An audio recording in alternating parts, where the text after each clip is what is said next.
Chose promise et chose faite. Chers followers de Blanche Info, nous vous avions promis revenir dans cette émission, ce beau plateau de Blanche Info, avec les mêmes sujets. Nous étions en train de parler l'autre fois avec le docteur Jean Verhaeghen sur la santé sexuelle et reproductive.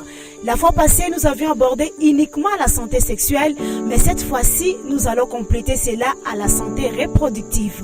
De ces faits, nous avions décidé de ne pas rester seulement avec le docteur Jean Verhaeghen, qui est médecin généraliste, mais nous avions décidé d'inviter pour vous une personne importante dans la vie de Kisangani. Elle s'appelle Maître Rachel Kabamba. Elle est maître avocate au barreau de la Tchopo. Son cabinet se trouve au niveau du rond-point SGA, cabinet Kabamba. Elle est spécialiste en questions du genre et famille, mais également des questions liées aux violences sexuelles. Ensemble avec vous, saluons nos très chers partenaires de cette émission. Docteur Jean, une fois de plus, bienvenue dans cette émission et bonjour. Bonjour madame. Maître Rachel Kabamba, bonjour et bienvenue sur ce beau cadre de votre émission, notre émission Entre mère et fille et de Blanche Info. Bonjour Madame Blanche, merci beaucoup. Merci beaucoup Maître Rachel, merci beaucoup Docteur Jean, c'est pour nous une fierté de vous recevoir avec nous. Ensemble avec vous, nous parlons de la santé sexuelle, de la reproduction.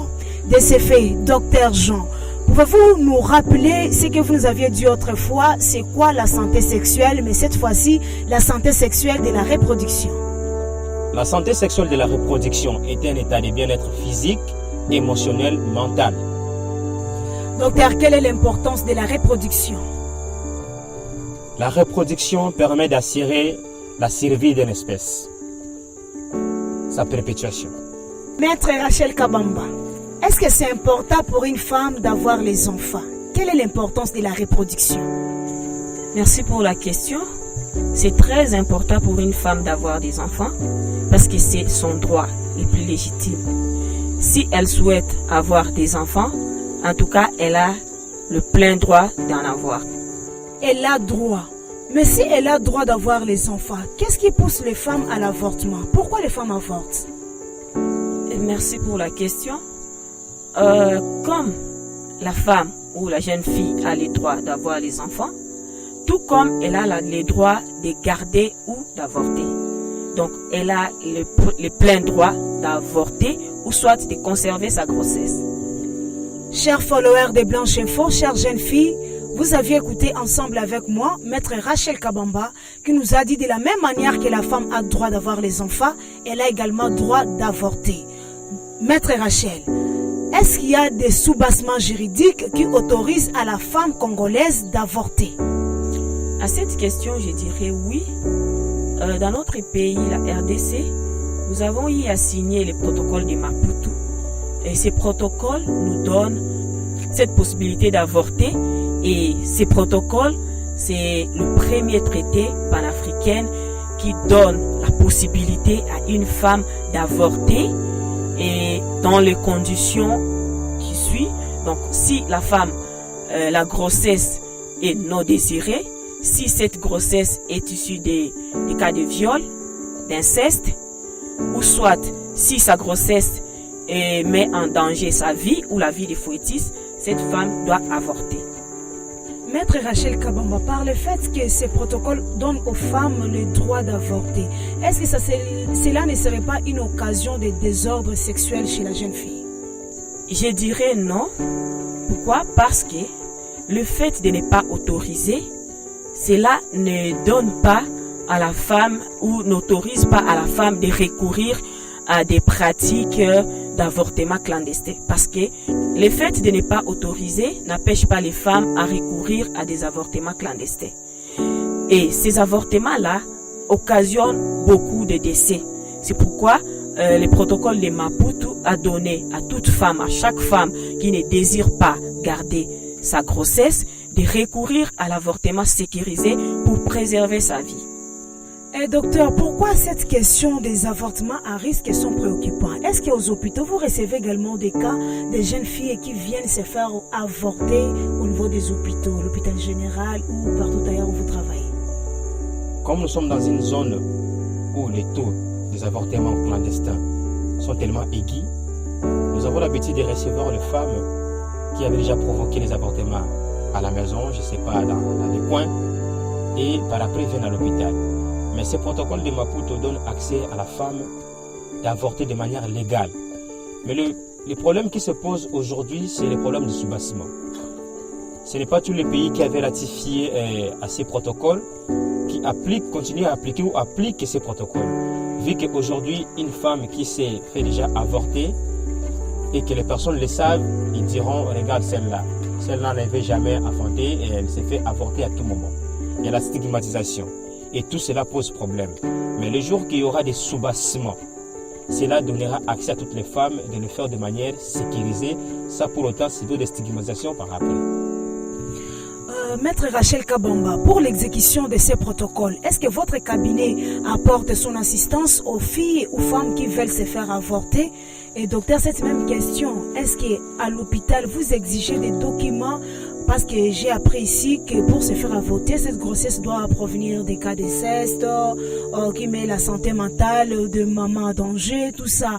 Est-ce qu'à l'hôpital, vous exigez des lettres ou l'accompagnement de l'assistant juridique de la fille qui veut se faire avorter? Merci pour la question. Nous avons des cas, beaucoup plus les cas de viol, des incestes. Ce sont des cas où, quand les victimes décident de ne pas garder la grossesse issue de viol ou d'inceste, nous devons accompagner la victime devant le centre de santé ou les hôpitaux pour permettre qu'elle puisse avorter en toute sécurité. Docteur, de votre côté, est-ce que vous exigez l'accompagnement d'un assistant juridique pour faire avorter une fille qui a connu les cas d'inceste ou sa santé mentale est en danger? Il y a des circonstances qui nécessitent l'applicabilité du protocole de Maputo. Parce que si l'avortement est sécurisé, il y a baisse également des cas de décès. Alors, dans certaines circonstances, il y a des grossesses qui mettent la vie de leur maman en danger.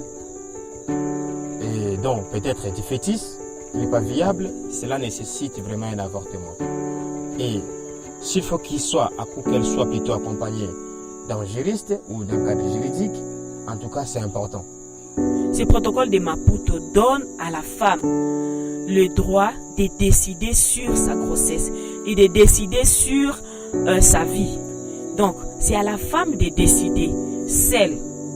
Elle peut être accompagnée ou pas. Seulement, elle doit respecter les conditions qui lui donnent ces droits-là d'avorter. Si sa grossesse est issue de viol ou d'inceste, elle est la seule personne à décider et à se présenter devant l'hôpital, les médecins pour donner sa décision. Mais en tout cas, il faut qu'elle donne le soubassement pour être admise devant le médecin. Docteur, de votre côté, vous avez ajouté? Je n'ajouterai pas grand-chose. Aujourd'hui, il n'y a vraiment pas l'applicabilité de ce protocole, vu qu'il n'y a pas vraiment de soubassement. Et c'est ce qui fait défaut, c'est ce qui met un couac. Parce qu'une fois qu'il y aura le soubassement, la personne se présente avec le soubassement. On ne voit pas pourquoi nous allons refuser. Parce que c'est ce soubassement qui lui donne accès. C'est bien précisé, il y a des situations dans lesquelles la femme doit avorter. Violer, si sa vie est en danger, ainsi de suite. En bref, si je comprends bien, jusqu'à présent, les hôpitaux se réservent pour l'application des avortements. Et c'est ce qui favorise également la continuité de l'avortement clandestin dans la province de la Tchoupo en général. Nous sommes arrivés au terme de notre émission de ce jour, mesdames et messieurs, chers followers des Blanches Infos. Cependant, une peut-être dernière question, cher docteur. Quels sont les méfaits de l'avortement? Que ça soit sécurisé, est-ce qu'il n'y a pas de méfaits médicaux liés à l'avortement? Un avortement sécurisé cause moins de problèmes qu'un avortement clandestin. Ce qui est sécurisé, c'est quelque chose qui se fait dans la norme, à la différence de ce qui se fait clandestinement parce qu'on a peur que les gens le sachent et plus vous gardez, plus vous souffrez. À la longue, vous risquez de perdre même les trompes.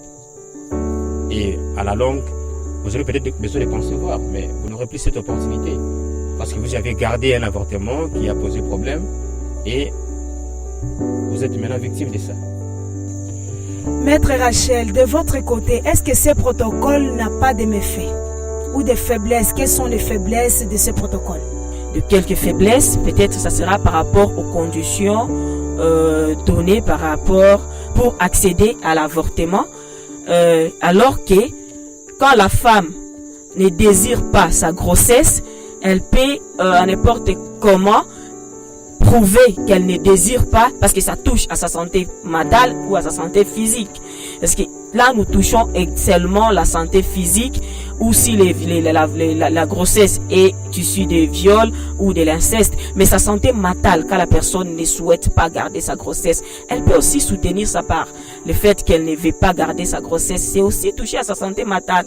Donc, c'est ça. Parce que si nous laissons ce point-là, ça va permettre aux personnes ou aux femmes qui ne désirent pas sans autre condition d'aller le faire clandestinement.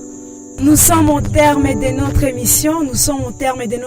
Chers followers de Blanche Info. Cependant, avant de nous séparer avec Maître Rachel que nous avions réussi sur ces beaux cadres de Blanche Info, mais également Dr Jean, je demande à Maître Rachel de placer un message pour toutes les jeunes filles qui ont eu la chance de suivre cette émission. Merci beaucoup. Je dirais à toutes les jeunes filles, nous sommes pas là pour encourager les avortements. Nous sommes pas là pour vous encourager de ne pas garder vos grossesses, mais seulement nous voulons que la vie des jeunes filles soit protégée. C'est pourquoi ce protocole de Maputo, nous vous encourageons de l'appliquer en cas où vous ne souhaitez pas garder votre grossesse, mais aussi il faut voir les conditions qu'il faut. Il faut pas avorter parce que vous ne voulez pas garder uniquement la grossesse. Il faut en tout cas d'abord vivre bien sa vie pour ne pas tomber dans des grossesses non désirées. Et si vous avez des situations comme des viols, des incestes et que vous ne souhaitez pas garder votre grossesse, faites ça d'une manière légale et dans une bonne condition. En tout cas, ce sera une bonne chose. Merci. De votre côté, docteur, avez-vous un message à lancer à toutes les jeunes filles et jeunes femmes qui ont eu la chance de vous regarder et vous suivre? Une bonne éducation épargne les jeunes filles de tomber dans des situations difficiles. Une fois qu'on est instruite, nous limitons souvent de tomber dans des grossesses non désirées et les avortements à risque. Alors le plus important serait d'être responsable de sa vie et le reste viendra après. Merci beaucoup. Nous sommes arrivés au terme de notre émission, chers followers de Blanche Info, chères jeunes filles. Le docteur ainsi que les maîtres avocates vous a conseillé d'être responsables de vos vies. Soyons responsables et prenons toujours notre responsabilité. Donc, soyons conséquentes de nos actes. Posons des actes qui sont responsables pour notre bonne et difforme. C'est tout pour l'émission d'aujourd'hui. Nous vous promettons revenir dans nos prochains numéros avec d'autres sujets. N'hésitez pas de vous abonner, de partager et d'inviter les autres à liker notre page car aimer, s'abonner, c'est contribuer à notre émergence. Merci de nous avoir suivis. À la prochaine.